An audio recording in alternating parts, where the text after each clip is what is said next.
Hello my dear ones. हमारी body में एक प्राण शक्ति होती है, एक अंदरूनी प्राण शक्ति जो जानती है कि आपके शरीर में अगर कोई प्रॉब्लम चल रही है तो उसे कैसे ठीक करना है। बस ज़रूरत है तो हमें खुद को कि हम इस प्राण शक्ति की, इस इन्नेट हीलिंग पावर की मदद कर पाएँ। मैं जानती हूँ कि 90% लोग अभी जो ये वीडियो देख रहे हैं उनकी सिटिंग जॉब होगी, बैठे रहना सारा दिन बैठकर काम करना, एक सेडेंटरी लाइफस्टाइल।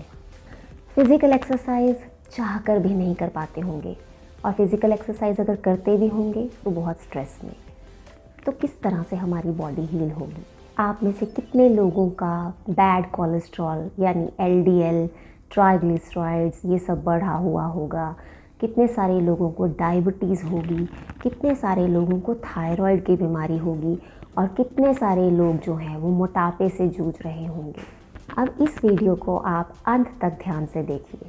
मैं आपको कुछ ऐसी चीज़ें बताऊंगी जिससे बिना कुछ ज़्यादा मेहनत किए आप अपनी इन सब प्रॉब्लम से छुटकारा पा पाएंगे। अगर आपको ये बीमारियां ऑलरेडी हैं तो ठीक होनी शुरू हो जाएंगी, और अगर नहीं हैं तो कभी नहीं होंगी। बॉडी का हर पार्ट आपका रेजुविनेट हो जाएगा, रिन्यू यानी बिल्कुल नया हो जाएगा। दोस्तों, हमारे शरीर में 90% से भी ज़्यादा जो प्रॉब्लम्स, जो बीमारियां होती हैं, उनका रीज़न होता है हमारे शरीर में जमा हुई गंदगी। अगर हम अपने शरीर में जमा हुई ये गंदगी ही बाहर निकाल फेंके तो हमारा शरीर एकदम सुचारू रूप से काम करने लगेगा। क्या आप जानते हैं कि जब हम खाना खाते हैं तो क्या होता है? हमने खाना चबाया, चबाने के बाद वो पेट में जाएगा। पेट में है HCl, हाइड्रोक्लोरिक एसिड, एक तेज़ाब जो कि आपके खाने को पूरी तरह से पचाने का काम करता है। उसके बाद आपका खाना छोटी आंत में जाता है, वहाँ पे आपके न्यूट्रिएंट्स एब्जॉर्ब होते हैं। फिर वो बड़ी आंत में जाता है, वहाँ से वो पानी को एब्जॉर्ब करता है, और फिर रेक्टम के थ्रू जितना भी वेस्ट मटेरियल होता है वो बाहर निकल जाता है। तो ये जो पूरा साइकिल है, आप सोचिए कि इसमें कितना वक्त चाहिए आपके शरीर को इस साइकिल को पूरा करने के लिए। आपको क्या लगता है कि आप कुछ भी खाएं तो क्या ये साइकिल का जो अवधि है वो सेम रहती होगी? नहीं, इसकी अवधि बिल्कुल डिफरेंट होती है। डिपेंड करता है कि आप क्या खाना खा रहे हैं। फॉर एग्ज़ाम्पल, अगर आप फ्रूट्स खा रहे हैं तो फ्रूट्स को हमारे मुंह से लेकर वेस्ट में निकलने तक 3 घंटे का टाइम लगता है ये साइकिल पूरा करने के लिए। और अगर आप वेजिटेबल्स यानी कि सब्जियां खा रहे हैं तो ये टाइम होता है 6 घंटे का। और अगर आप अनाज खा रहे हैं, अनाज में गेहूँ, चावल, दालें, तो 18 घंटे लगते हैं आपकी बॉडी को ये साइकिल पूरा करने के लिए। तो अब आप सोचिए, आपका जो पोषण है आपके खाने में, आपकी थाली में, उसका किस किस चीज़ का पोषण ज़्यादा है? अनाज, दालें, गेहूँ, चावल, आप ज़्यादा ऐसी ही चीज़ें खाते हैं।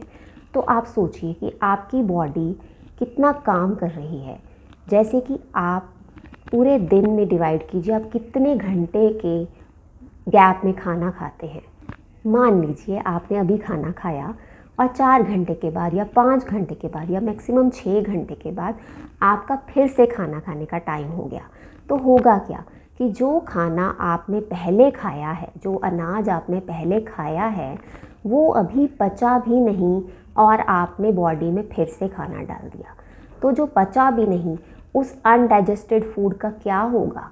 वो वहीं पर सड़ेगा और आपकी बॉडी में जमा होकर टॉक्सिन्स पैदा करेगा। तो सालों साल हमारा यही लाइफस्टाइल चलता रहता है। तो होता क्या है कि ये सारा अनडाइजेस्टेड फूड धीरे धीरे हमारी आंतों में जमा होने लगता है, और उसके बाद क्या करता है? ये टॉक्सिन्स प्रोड्यूस करता है।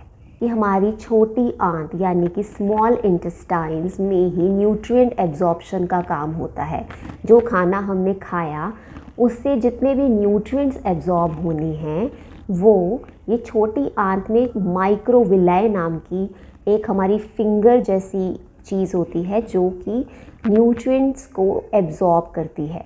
लेकिन अगर हमारी आंतों में गंदगी जमा है टॉक्सिन्स हैं, तो आप सोचिए कि एक तो न्यूट्रिएंट्स का जो एब्जॉर्प्शन है वो पूरा नहीं हो पाएगा, और जितना एब्जॉर्प्शन होगा तो उसके साथ साथ टॉक्सिन्स भी ब्लड में रिलीज़ होंगे। तो जब ये टॉक्सिन्स हमारे ब्लड में रिलीज़ होते हैं तो ये सारे ऑर्गन्स को डैमेज करते हैं। फॉर एग्ज़ाम्पल, ये हमारी स्किन तक पहुँचे, अगर ये हमारी स्किन तक पहुँचते हैं तो हमारी स्किन में एक्ने, पिंपल्स ऐसी समस्या होती है। और अगर ये आपकी आर्टरीज़ में पहुँचते हैं तो कोलेस्ट्रॉल बनाते हैं, हाई बीपी, और इस तरह से अगर ये किडनीज़ में जाके पहुँचती तो वहाँ पर स्टोन बन जाता है। इन्हीं टॉक्सिन्स की वजह से हमें एलर्जीज़ होती हैं, कि ऑटो इम्यून डिसऑर्डर्स भी इसी वजह से होते हैं।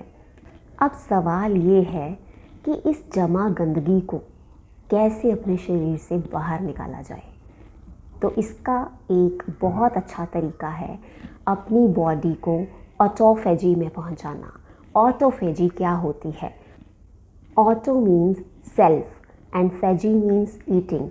इसका लिटरल मीनिंग है सेल्फ ईटिंग। जब आप बॉडी को ऑटोफेजी तक पहुंचाते हैं तो हमारी बॉडी क्या करती है? हमारी बॉडी जितने भी डैमेज्ड सेल्स हैं उसको साफ़ करने लगती है, उसको क्लियर करने लगती है और नए सेल्स को रीजनरेट करती है। बॉडी को बिल्कुल रेजुविनेट और रिन्यू करती है ऑटोफेजी। तो ऑटोफेजी इंड्यूस कैसे की जाए? ऑटोफेजी को इंड्यूस करने का एक बहुत अच्छा तरीका है और वो है फास्टिंग। फास्टिंग का मतलब होता है व्रत। व्रत मतलब आयुर्वेदा में लंघन कहा जाता है। तो ये जो लंघन चिकित्सा है ये कोई आज की पद्धति नहीं है। हमारे पूर्वज हमेशा से फास्टिंग करते आए हैं।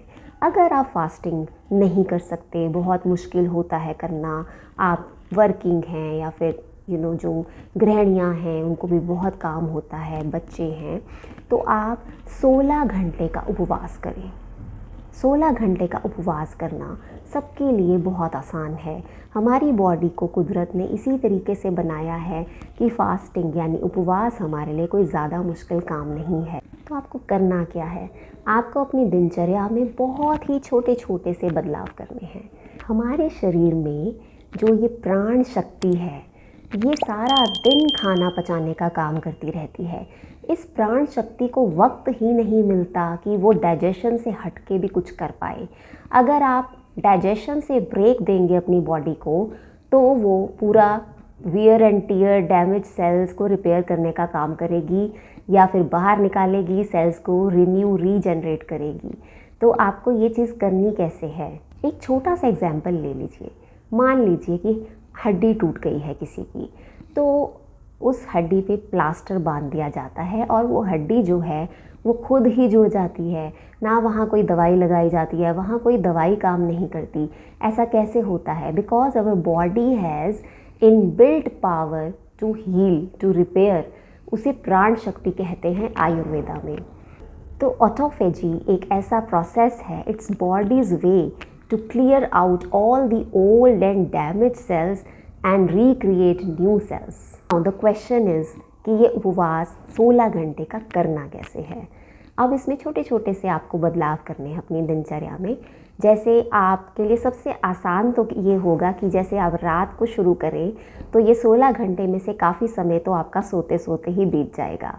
अगर आप मान लीजिए रात को 8 बजे अपना डिनर करते हैं तो आप सुबह पहला मील अपना 12 बजे से पहले मत लीजिए।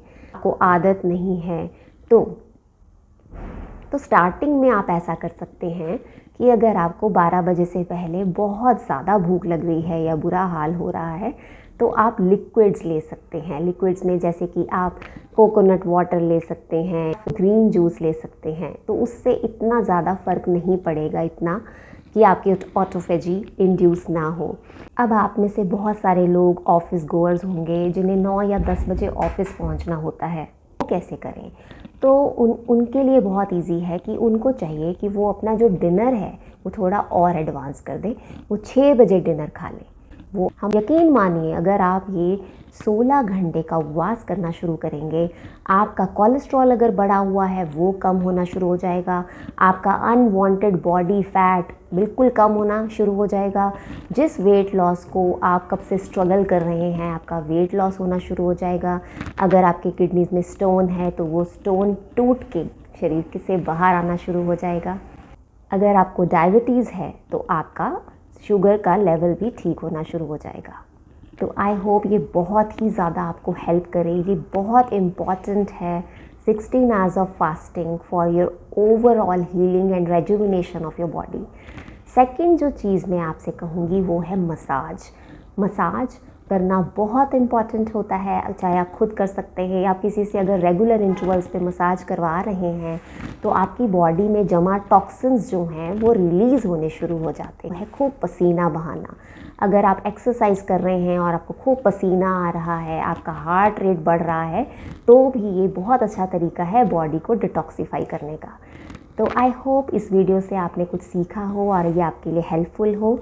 अगर आपको ये वीडियो अच्छी लगी तो आप मुझे कमेंट बॉक्स में लिखकर बताइए और मेरे चैनल को सब्सक्राइब कीजिए। Thank you so much for watching.